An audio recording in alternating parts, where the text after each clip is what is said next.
Good afternoon. Am I audible to this?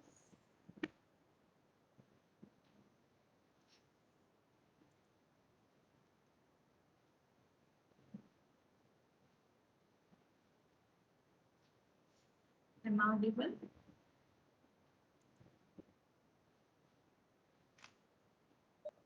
Yes, ma'am. Um, Is the new student here? Did he join the class?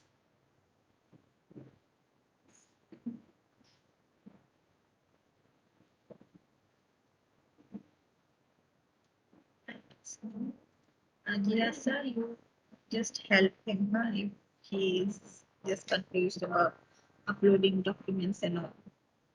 Okay. So I need to register him first to get attendance and all. So if he finds it a big problem to upload documents and don't know where to do it, just guide him with that. And I hope you already added him all other class groups.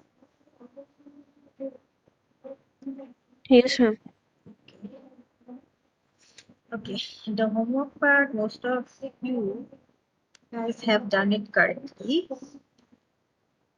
Some didn't use the stack, so those who didn't use the stack just use the stack. Most of you have just done it correctly. Okay, so it's a good sign. Okay, today I'll show how to convert infix to prefix, then I'll start Q data structure. Okay, this part is introduced.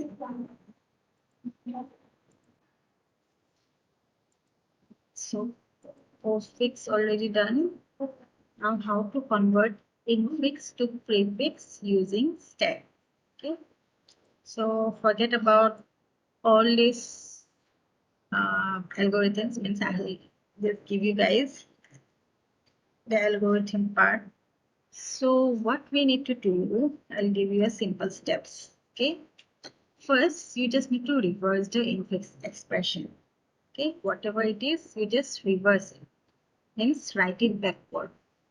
Okay, so after writing it backward, you just convert all left parenthesis into right parenthesis and right parenthesis as left parenthesis.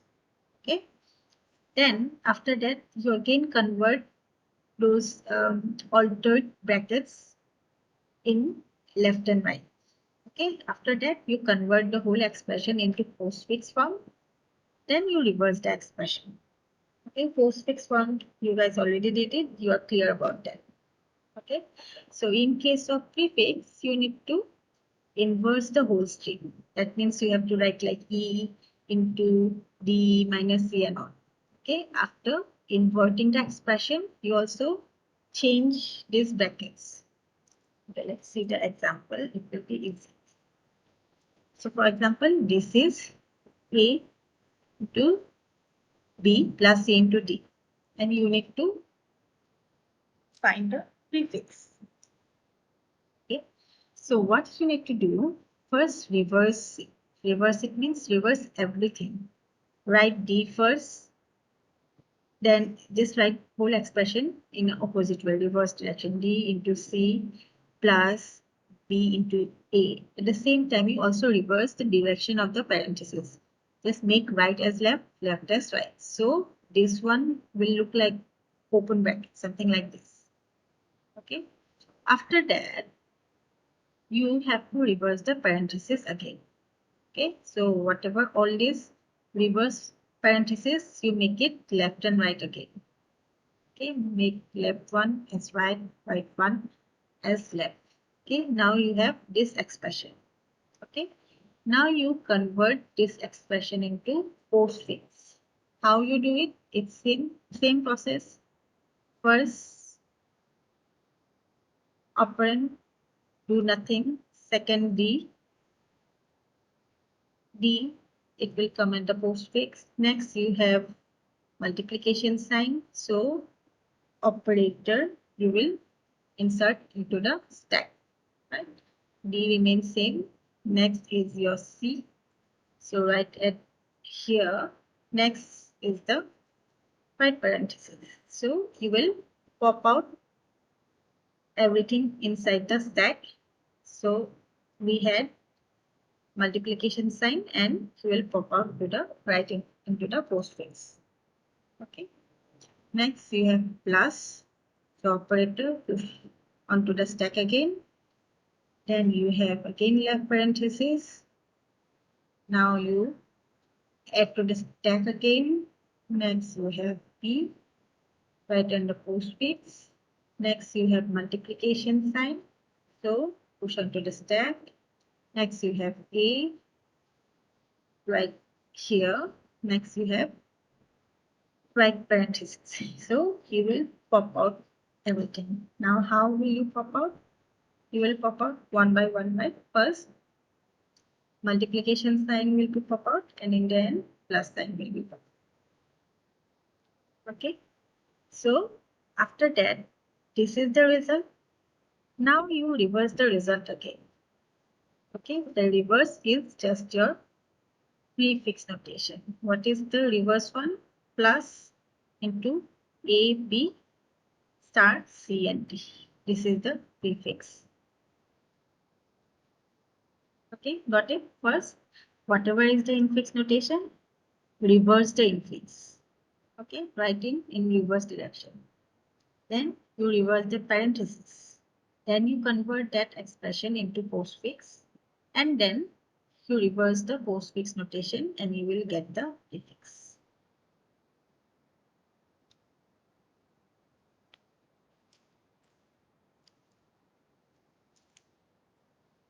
Got it?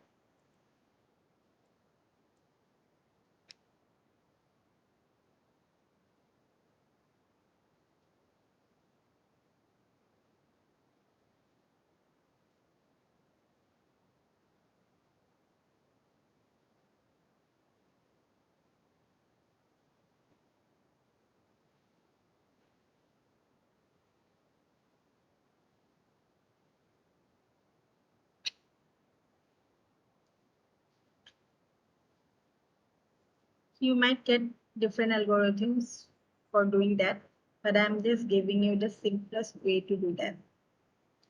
Actually, converting something into prefix each is kind of difficult for the compiler. So compiler, even if you write something in infix notation, it always converts it to the postfix notation, then it evaluates it. So here also when you use stack, it just convert the infix notation into postfix. After that, it reverse the main expression. Then we'll get the prefix.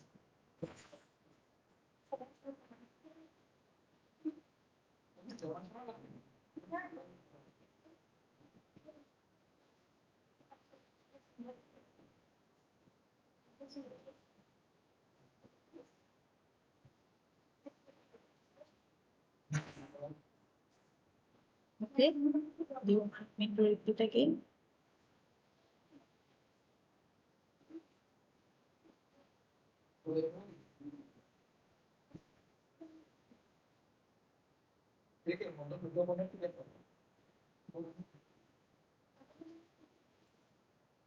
You can try yourself this one as home.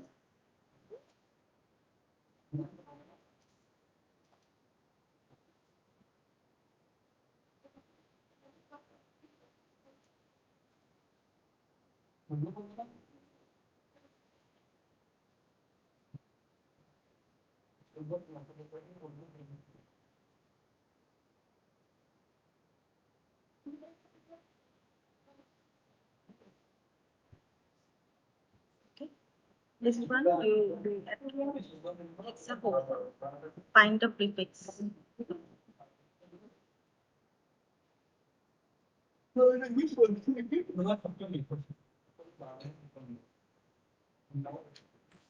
Okay, so I'm just repeating again.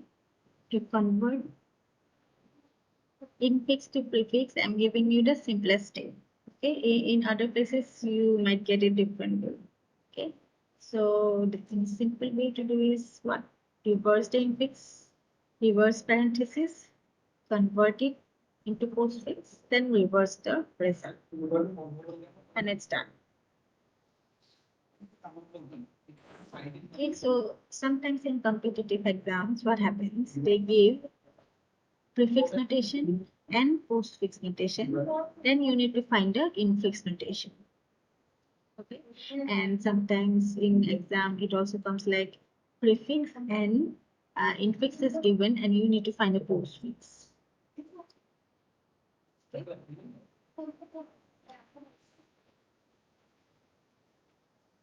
Got it? Any confusion in converting it to the prefix?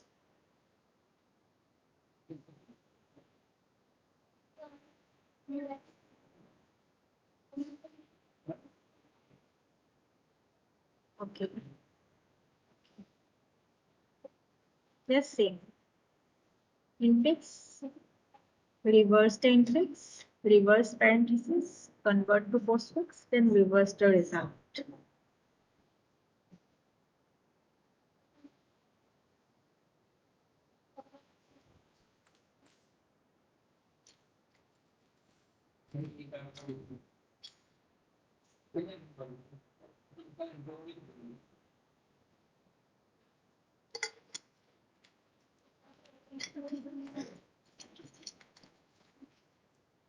What about others? Is it clear? Do you want me to repeat anything?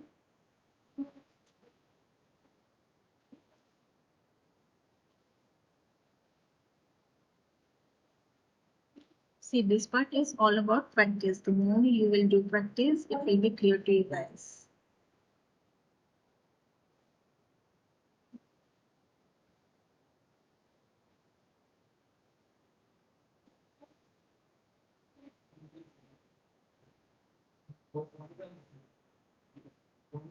Other than Barsa, anyone else? Any confusion?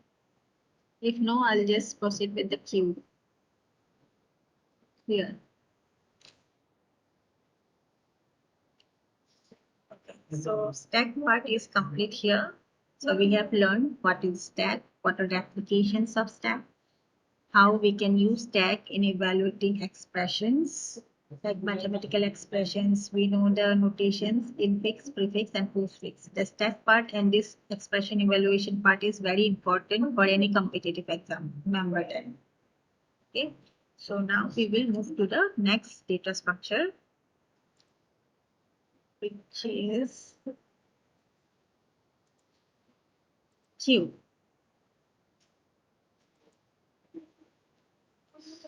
So what is a queue? I guess you guys already know the word queue. Whenever we go to movies, we make a queue to buy tickets. Whenever we wait in the bus station or train station, we always make a line. Right?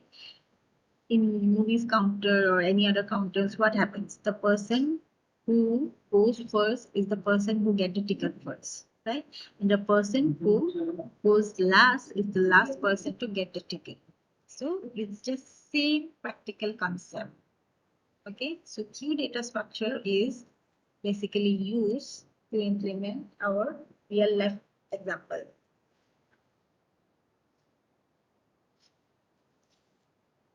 So queue is also an ordered list of similar data types, and queue is open at both ends.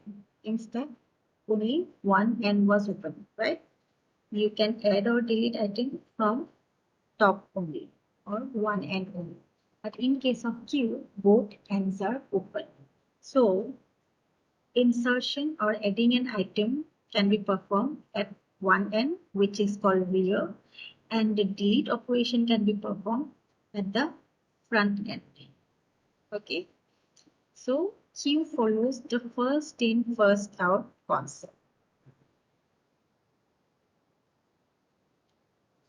Okay, like in line also, the first person is the front part, and the last person will be the rear part. So if you want to delete something, you can delete only from the front end. You can insert item from the rear end. Okay. Can you give any real life example of queue? One I already told was like movie counter, and other than that, can you give any real life example for queue? Just by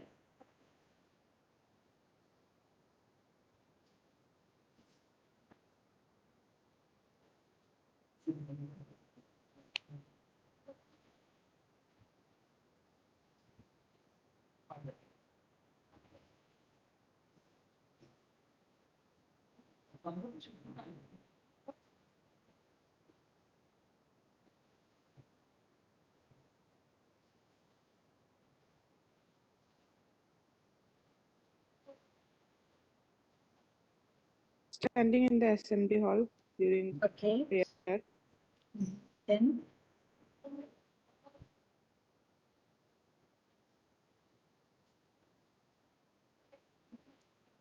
escalator, yes, correct.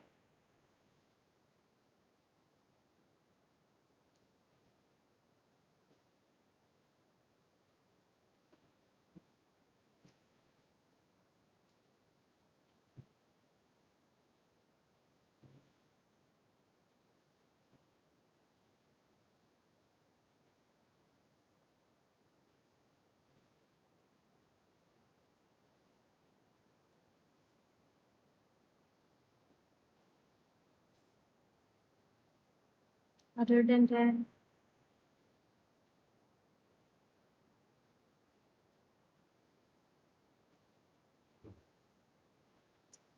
you can think about your toll bridge. In toll bridge, also the first vehicle in the front needs to pay first, then cross the bridge.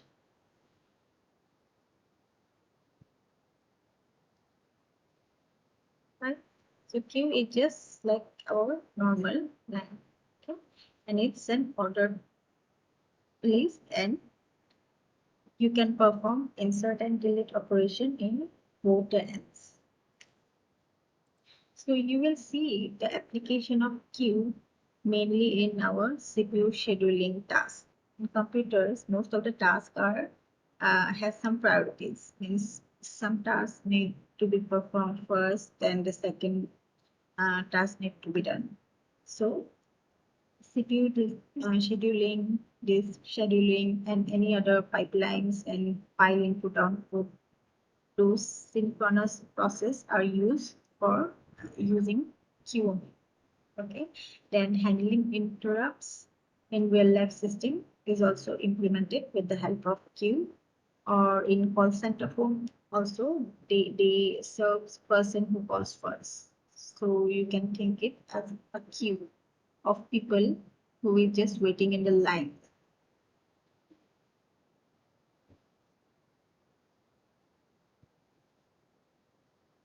Okay, got the general idea of queue?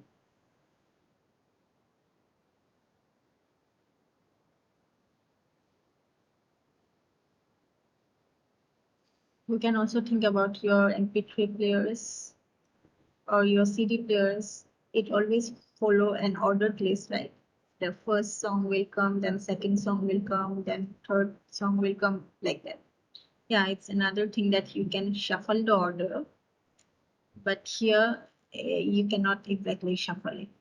Okay, it will always follow first in, first out process.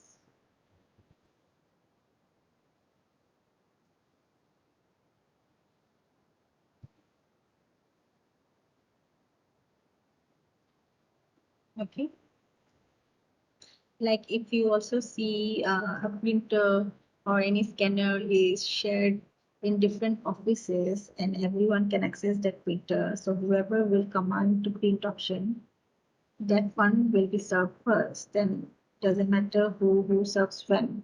So it will always follow a order, who should come first, who should come second, who should come third, and all. Therefore, in most of the tasks for operating system, dish scheduling, task scheduling, file operations, sockets, pipes, they use queue. Okay, got it? General idea. So just like stack, Here also we can add items, delete items. Okay. Now, in case of stack, we call push and pop for inserting and deleting an item. But in case of queue, we call it enqueue and dequeue. Okay. Enqueue means adding an item to the end of the queue, and dequeue means remove the item from the queue. So just remember, enqueue means you are adding, and it will always happen from the rear end. Enqueue means add, and you will perform addition or insertion from the rear end only. Okay, two ends, front and rear. Okay, enqueue, you will add item from rear side, that means back side, and you will dequeue or delete something from the front end only. Okay, so just like stack, before adding or deleting an item, here also we check whether the queue is empty or not. If queue is empty and you are still trying to delete item, it means it's a underflow condition. Similarly, it also checks whether queue is full or not. If queue is already full and you are trying to add items, then it is a overflow condition. So adding item, deleting item, the concept is same. Before adding anything or deleting item, it will always check whether the queue is empty or not, or whether it is full or not. Okay, and pick means get the value of the front of the queue without removing it. Just like our top, if you want to see what is at the front line, in case of stack we use top, right? But here we will use the term front.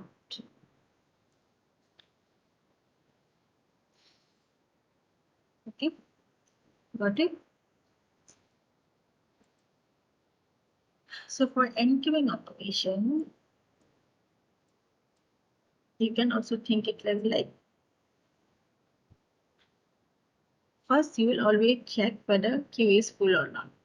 If it is full, it will produce overflow and exit. And if it is not full, it will increment the rear pointer, point to the next empty space. Okay. And it will add the item to the location where the rear is pointed. Okay. So here basically we will maintain two pointers, front and rear. In case of stack, we maintain only one pointer, which is top. And in case of queue, we will maintain two pointers, front and rear.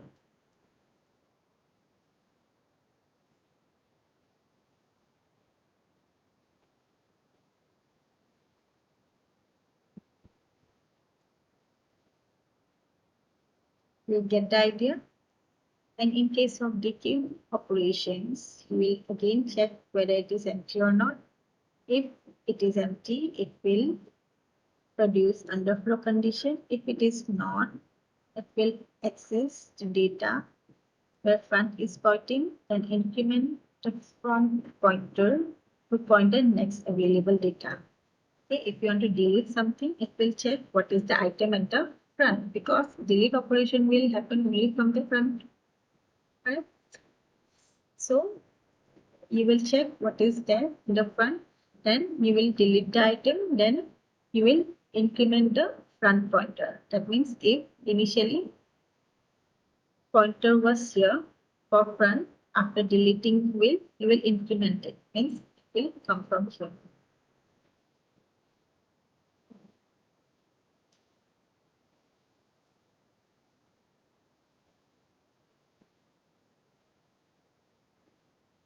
Are you guys following it?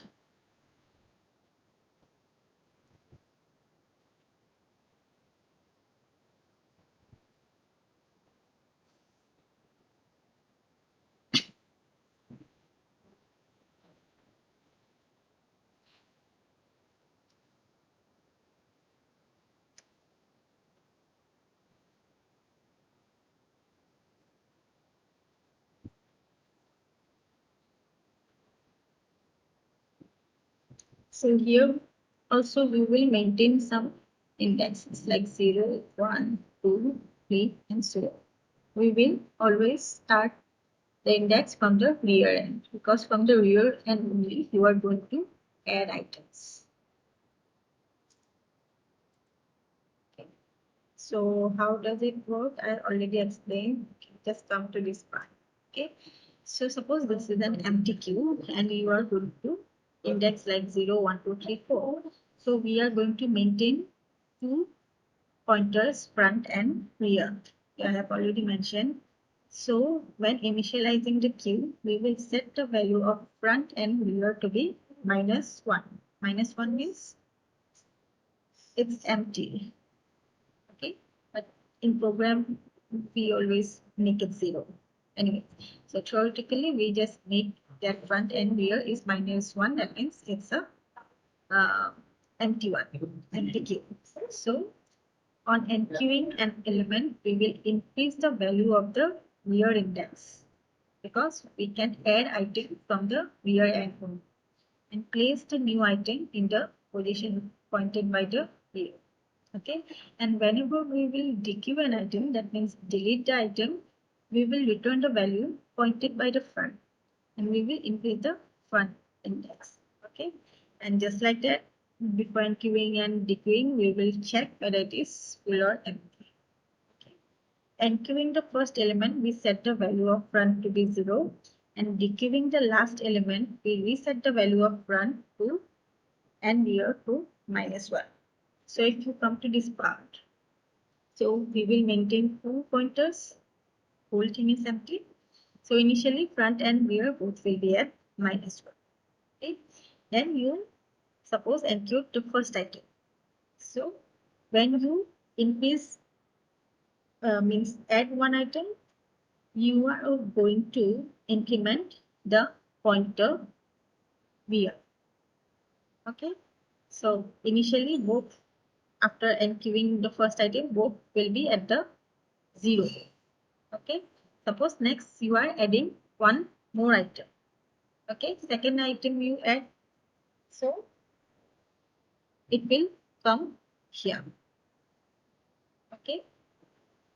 Next you want to add some more item and so on. It will come up here at the rear end. Okay. So here in this queue, we are considering this one and to be the front and this one to be the rear end. Okay. And we are adding from here. Okay. We are adding from the rear side. So we will increment 0. Then the moment you are enqueuing item, you are just increasing the rear pointer. Okay. And so on. Now if you want to delete the item, you will delete it from the front. That means this is again front and this is rear, right? So you want to delete something, you will delete from here. So now you will change the pointer front. It was here first, then you will move it to here. So that means you are increasing the front pointer to the next level. It was 0 before. After deleting one item, it will come at the index 1. If you delete the second item, it will come here, and so on. And at the last item again, both one will be at the same index. Okay. So the moment you are deleting the last item, you will again reset the value of both front and rear to be the -1. That means your stack is, queue is empty.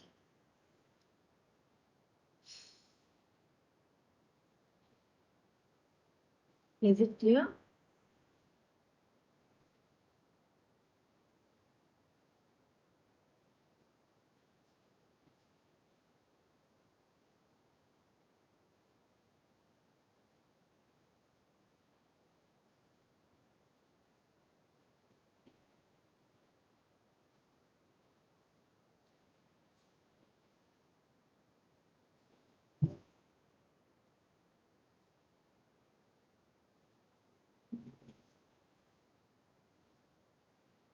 Basics of Q. Do you get the idea?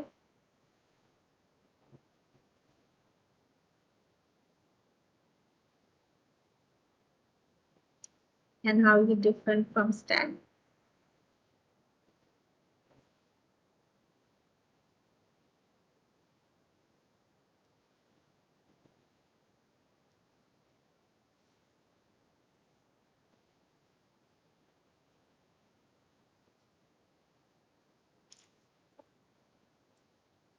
And explain this part once. Okay. Let me use the white.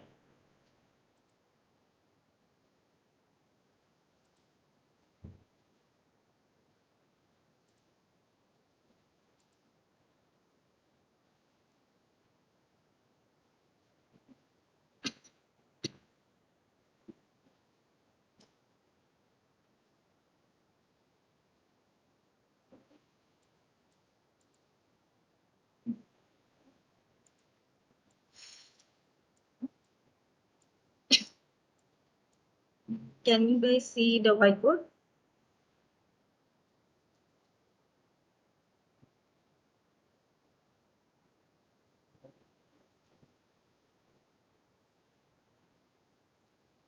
No, ma'am.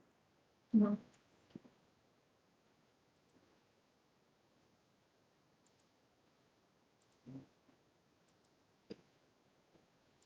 See the whiteboard now.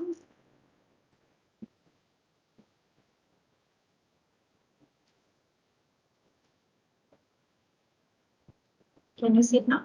Yes, ma'am. Now visible. So what happens in Q? It will look like a array. Okay, in array, just that array is like you can add or delete item from one end. In case of Q, you can add and delete item from one end. Means both ends are open. So for example, 1, 2, 3, 4, 5, 6. And this one you consider as front. And this one you consider as rear. Okay. So now, whenever you want to add item in Q, you will add something from the rear end. Okay. If you want to delete something, you will delete from the front end or DQ. Okay. Now, if you want to add something, that means what? You have to insert it from behind. That means rear end. Okay. So initially, what we do, we just set both front and rear. Both front and rear as -1. That means your Q is empty. Okay. So the moment you will add some item, so you can say this is front and this is your rear. R and this is L. Okay. So now you want to add something. So for example, this one will come here. You are adding something from here, so it will always come at the first position, right? This is the front end. Okay, this is the, suppose this is the counter.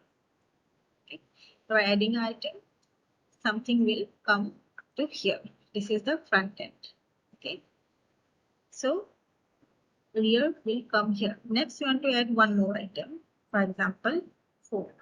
Okay, now you will increase the value, means increment the counter R. Now R will come here. Why? Because second item is at this location. Okay. Next, you want to add one more item, add here, and you will increment the rear value. Now your rear is here. Okay. Now you want to add some more item, and rear will be incremented again. Okay. So every time you add one item or NQ1 item, you will increment the rear value. That means it's supposed to show the location of the item in the queue. Okay. 12. Now rear will be here. Okay, so suppose these are the items you have in queue. Now you want to delete the item. Now delete operation you can perform from the front end only. So that means every time you will delete an item, you will again have to keep track of the items, right? So first you want to delete the first item. What is the first item you inserted? 2. So now you want to delete this item. Okay, that means what? So finally I would say your uh, rear is here. Okay, in final position after you edit everything, your rear is here. Okay, now you want to delete item. So what you will do, you will delete this item and you will increment front. Okay, now you want to delete second item, you will again delete this item and you will increment the front. Okay, now you again want to delete something, again increment the front will be here. Okay, and so on. So you want to delete this one, again increment, front will be here. Again delete something, front will be here. Okay, so ultimately this is, suppose this is the last item. Now your front and rear both at the same location again. Now you want to delete the item, this one too. Okay, so now your queue is empty. So the moment your queue is empty, you are going to reset the value of front and rear to -1 again. Okay, then you will reset front and rear to be -1. That means stack is empty. Okay, is this clear now? Adding item, you will increment the value of rear, adding from the rear end or the tail end. You are deleting something, you are keep tracking of the pointer front because you are deleting from the front. So you are keep tracking the pointer of front or incrementing front. Okay.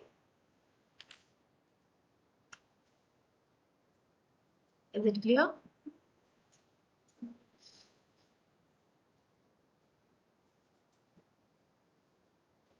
Okay. Good. So I'll take a big break. 30 around 2:45. I'll start the lab class. Okay. In lab class, we will just do the program for infix, prefix, and postfix. Okay. So stop sharing. Take attendance.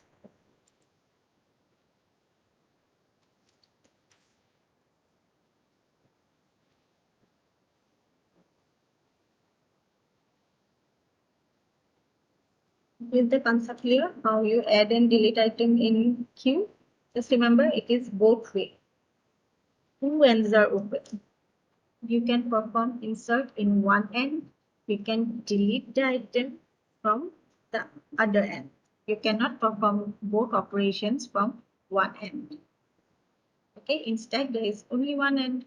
So insert, delete both are performed in one end only because one other end is closed one. Okay, is it clear?